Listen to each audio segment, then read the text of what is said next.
Greetings from Southern Africa, Regional Office for World Vision. 17 October, we know very well, is International Day for the Eradication of Poverty.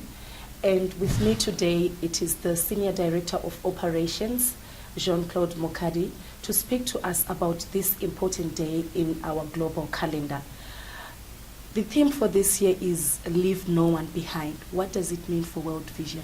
My understanding of it is that we are promoting no discrimination of anyone, be it on the basis of their ethnicity, gender, age, disability, social or economic rank, etc. It also means that there is no marginalization, no exclusion of anyone, but in the thinking and decision process, everyone's contribution is considered. For World Vision, this is something that we resonate with as an organization. As a child-focused organization, we promote the voice of the child and his participation, as well as the youth, the adolescent, in the development agenda.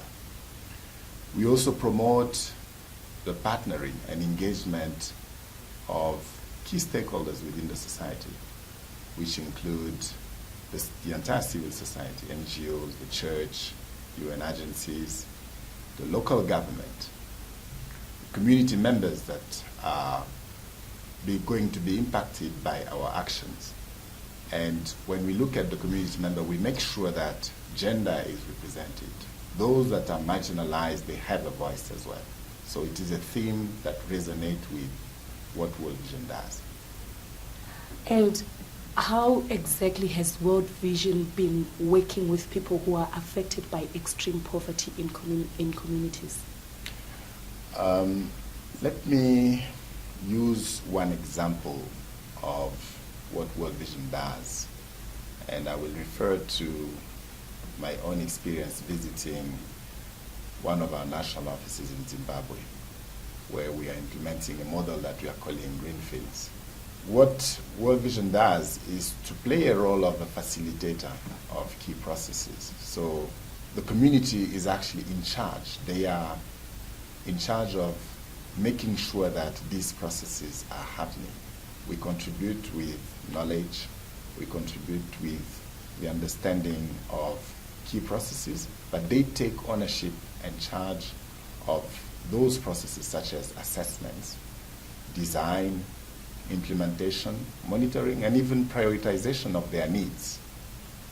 In Chihota ADP, where I visited the community, they expressed themselves as them being in charge with regard to all these processes and with regards to how they decided to go about economic development as their first priority in their context.